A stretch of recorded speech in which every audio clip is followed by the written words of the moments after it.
안녕하세요. 노벨상 수상자들의 오리지널 논문으로 배우는 과학, 세상에서 가장 쉬운 과학 수업 브라운 운동의 저자 정관상 교수입니다. 어, 여섯 번째로 노벨상 테마를 다루는데요. 어, 이 책은 우리가 아인슈타인 그러면은 상대성 이론만 생각하지만 사실 아인슈타인이 물리학에서 남긴 업적은 굉장히 많아요.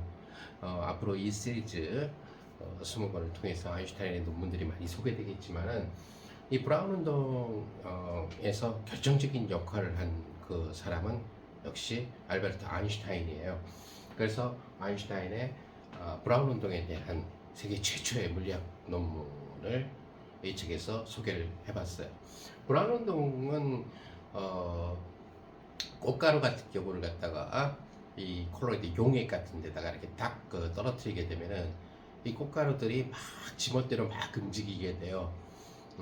마치 그 향수를 딱 캡을 딱 열면 뚜껑을 열면은 향수 냄새가 막 사방으로 퍼져나가듯이 혹은 예를 들어서 흰물에 검은 먹물을 똑 떨어뜨리게 되면은 흰물이 검은 물로 쭉 다 변화되듯이 자 이러한 현상을 갖다가 확산이라고 얘기를 하게 되는데 이러한 그 확산에 대한 물리학적인 방정식을 만들고 최초로 연구한 물리학자가 아인슈타인이에요. 그래서 아인슈타인의 브라운 운동에 대한 최초의 논문 그리고 아인슈타인이 박사학위 논문이 바로 이 브라운 운동에 대한 상대성 이론으로 박사학위 논문을 쓴 것이 아니라 브라운 운동으로 박사학위 논문을 썼다는 얘기죠.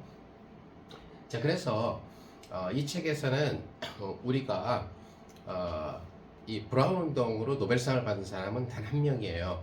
아인슈타인을 굉장히 좋아했고 존경했고 아인슈타인에게 확산과 브라운 운동에서 많은 공부를 했었던 배웠던 페랭이라는 물리학자가 브라운 운동을 갖다가 연구를 해서 아보가드로 수를 갖다가 결정을 하는 유명한 페랭의 실험을 함으로 인해 가지고 노벨상을 받게 되는데 거기에 그 가장 결정적인 역할을 해준 사람은 바로 아인슈타인이었다는 거죠. 그래서 아인슈타인의 이 논문을 갖다가 주로 다루면서 얘기를 하게 되는데 이제 그러다 보니까 우리가 유체 운동에 대한 역사를 한번 쭉 훑어봤어요. 그래서 고대 시대로부터 현재까지 이르는 유체에 대한 역사, 그 다음에 그 유체 중에서 양력을 통해서 사람이 얼마나 날고자 했는가, 그래서 비행기에 대한 그 발명에 대한 역사 이런 것들도 재미있게 제 1강에서 한번 다뤄보았고요. 그 다음에 아인슈타인 하게 되면은 또 하나의 큰 그 업적 중에 하나가 바로 뭐냐면 통계물리의 창시자 중에 하나라는 거죠. 물론 열물리를 갖다가 통계물리로 만드는데 처음에 그 시작을 한 사람은 볼츠만이라는 천재물리학자였지만 그 이후에 이것을 갖다가 완벽한 어떤 하나의 과목으로 만든 사람은 아인슈타인의 1903년 논문이에요. 그래서 아인슈타인의 1903년 통계물리에 대한 이런 논문들 이런들에 대한 얘기들을 갖다가 자세히 한번 다루어 보았어요. 아인슈타인이 특수상대성 이론이 논문이 최초가 아니라 그 이전에 썼던 그런 통계물리에 대한 논문이 얼마나 위대한지 그 다음에 이제 아인슈타인의 브라운 운동에 대한 이 물리학적인 해석, 즉 확산 방정식을 이용해서 브라운 운동을 완벽하게 묘사하게 되는 이런 아인슈타인 논문을 갖다가 수식을 약간 곁들여 가지고 자세하게 소개를 해봤어요. 아마 편하게 고등학교 수학 정도의 지식으로 충분히 따라올 수 있는 그런 내용이라고 생각해요. 그 다음에 이제 소위 얘기하는 이 브라운 운동은 사실 이 랜덤 모션, 그러니까 막 맘대로 움직이게 되는 그러한 뭐 맘대로 걷기라고 그럴까요?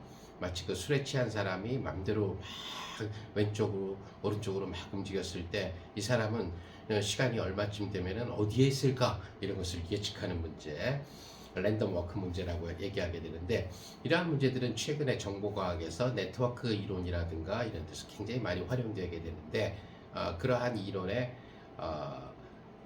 시발점이 된 것은 바로 아인슈타인의 브라운 운동에 대한 논문이었어요. 이 책을 쭉 여러분들이 팔로우를 해서 잘 따라가 보게 되면은 유체에 대한 역사도 배울 수가 있고요. 그래서 유체역학이 무엇인가, 그다음에 통계역학의 역사도 배울 수가 있고요.